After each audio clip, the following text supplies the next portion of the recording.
Actually इनके लिए ये अनयूजुअल था। जैसे कोई आपको बोले संडे के बाद ट्यूसडे आ गया, आप कहोगे अरे पागल है क्या, संडे के बाद मंडे आता है, ट्यूसडे नहीं आता। ऐसे ही जैसे इनको पता चला कि दस्त उल्टी के कारण कोई बच्चा मर गया, तो उनको लगा यार अमेरिका में कभी ऐसा नहीं हुआ आज तक, हम आज इतनी उम्र हो गई हमारी और आज तक हमने कभी सुना नहीं। तो इसलिए तब इन्होंने डिसाइड किया कि बिल मेलिंडा गेट्स फाउंडेशन की मदद से अफ्रीका में, इंडिया में, थर्ड वर्ल्ड कंट्रीज में जाके हम काफी काम करेंगे।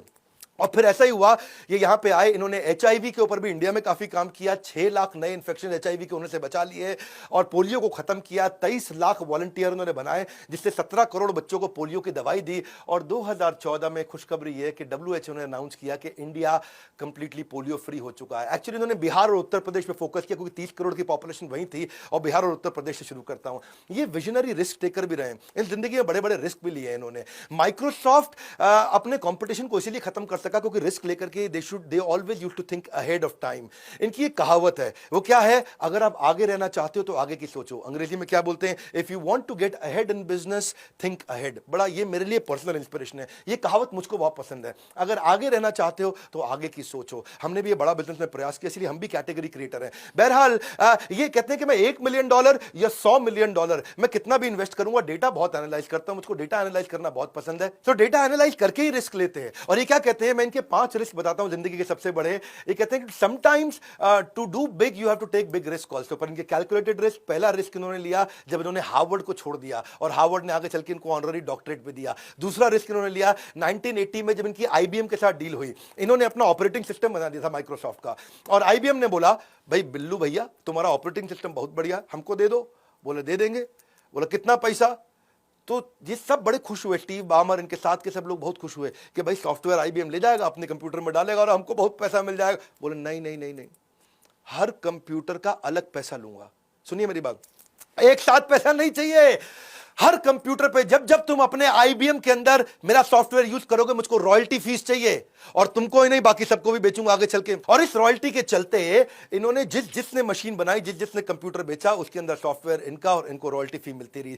वो रिस्क था। आईबीएम हो सकता है इनको डील को मना कर सकता था, इनके सारे पार्टनर दोस्तों ने बोला था, एम्प्लॉयज ने बोला था अरे एक बार में पैसा ले लेना, मुझे मारेंगे जिंदगी में। लेकिन इन्होंने एक मुश्त ना लेने की जगह रॉयल्टी का फोकस किया तो पूरी दुनिया कैप्चर कर गए। तीसरा इनका रिस्क था कि इन्होंने, एप्पल ने जब अपना ऑपरेटिंग सिस्टम 84 में लॉन्च किया, सबने बोला तू अलग कर भैया, तेरा चलेगा नहीं, एप्पल बहुत तेज आदमी है, स्टीव जॉब्स है वहां पे। लेकिन इन्होंने उसके साथ ही अपना भी ऑपरेटिंग सिस्टम लॉन्च कर दिया, और इनका ऑपरेटिंग सिस्टम ओपन मॉडल पे काम करता था, जबकि एप्पल केवल एप्पल की मशीन्स पे चलता था, और इसके कारण इनको सफलता मिली, और ये पर्सनल कंप्यूटर में 90% मार्केट लेगा। चौथा रिस्क इन्होंने जब 2008 में माइक्रोसॉफ्ट को छोड़ करके स्टीव बामर के हाथ में कंपनी पकड़ा करके इन्होंने मेलिंडा गेट्स, जो बिल मेलिंडा गेट फाउंडेशन इतनी एनजीओ चलाने के लिए चले गए थे, वो रिस्क था। लेकिन स्टीव बामर और उसके बाद हमारे इंडिया के सत्या नडेला, माइक्रोसॉफ्ट आज भी अच्छा चल रहा है। पांचवा रिस्क इनका था कि जब इन्होंने $5.5 बिलियन पोलियो के लिए खर्च किए थे, उसमें काफी पैसा इंडिया में इन्होंने लगाया था। $5.5 बिलियन, आप भी समझ सकते हैं मेरी बात को। लगभग 35-40 हजार करोड़ रुपया इन्होंने पोलियो को खत्म करने लगाया, जिसमें बड़ा रिस्क भी था, कोई गारंटी नहीं थी। लेकिन केवल वो लोग बहुत दूर तक जाते हैं जो लगातार सीखते हैं। ये अपने डेटा को एनालाइज करके लगातार सीखते भी रहे। सीखने की आदत इनकी जबरदस्त। 5 से 7 किताबें ये हर टॉपिक पर जब बोलना पड़े तो पढ़ लेते हैं। 50 से 100 किताबें हर साल पढ़ लेते हैं। जब बच्चे इनके साथ हॉस्टल में डॉर्मेट्री के अंदर प्ले बॉय पढ़ा करते थे तो उस समय ये फॉर्च्यून मैगजीन पढ़ते थे कि दुनिया के सबसे बड़े अरबपति कौन है। एक्चुअली टी बामर से कॉलेज में इनकी दोस्ती भी, फॉर्च्यून मैगजीन इनको जब पढ़ते हुए देखा ना, तभी इनकी दोस्ती भी हो गई थी। और ये थिंक ब्रेक भी लेते हैं, हर साल 1 हफ्ते की थिंक ब्रेक लेते हैं, और उस 1 हफ्ते में केवल किताबें पढ़ते हैं और कुछ नहीं पढ़ते, कुछ नहीं करते हैं। सीखने वाला ही व्यक्ति जीतता है, ये बात समझ लीजिए। दुनिया का हर लीडर एक बहुत जबरदस्त रीडर है, बहुत जबरदस्त लर्नर है। हमने इसको आईबीसी के अंदर इनको घोट करके डाला है। आईबीसी के ऊपर अगर आप चाहते हैं कि आईबीसी मॉडल क्या है, इसके ऊपर वीडियो भी बनाऊंगा। एक आईबीसी मतलब, अगर जिंदगी में कोई भी तुम्हें बिजनेस करना है ना, एवरीथिंग अबाउट एंटरप्रेन्योरशिप की जगह आईबीसी के बारे में पता कर लो। माल को बेचें कैसे, पर्सनालिटी कैसे डेवलप करें, डिजिटल मार्केटिंग कैसे करें, कस्टमर से follow up, lead generation, digital influencer कैसे बने, आपको कैसे एक यूट्यूबर बन सकते हो, speaking skill, presentation skill, digital entrepreneurship, selling skills, आपको closing technique, generating lead. Basically हमने एवरीथिंग अबाउट एंटरप्रेन्योरशिप और सारे कोर्सेज के साथ हैंड होल्डिंग आईबीसी की शुरू करी है। आईबीसी को ना बेसिकली हम रगड़ देते हैं। क्या करते हैं, उसको रगड़ देते हैं।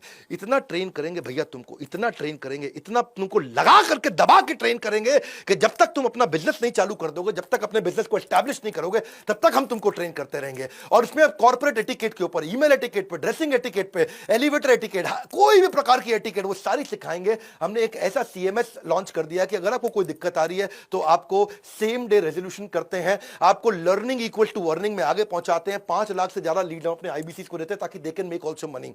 इनफैक्ट अगर किसी के पास आज पैसे नहीं है ना, उसको फाइनेंस भी करा देते हैं, उसको पैसे भी देने की जरूरत नहीं है। अगर आपके पास पैसे नहीं है, आईबीसी के लिए जरूर पता करिएगा। मुझे गर्व है हम आपको फाइनेंस करा रहे हैं, मुझे गर्व है कि आज इस बात पे गर्व है कि हम फंड कर रहे हैं नए भारत के उभरते सपनों को। इसीलिए हम आपके भी सपनों को फंड करना चाहेंगे। आप ऑनलाइन नंबर पे पता लगाइए, रगड़ देंगे कैंपेन क्या है। इतना जबरदस्त ट्रेनिंग करते हैं, जब तक भैया तेरे को कॉलर से पकड़ लेंगे, जब तक तेरा स्टार्टअप सक्सेसफुल ना हो जाए तब तक तुझे पकड़ के रखेंगे। इसीलिए इंडिपेंडेंट बिजनेस कंसल्टेंट बनिए, बड़ा बिजनेस के साथ में बड़े गर्व के साथ बोल रहा हूं। आज हमारे आईबीसी सफल होते चले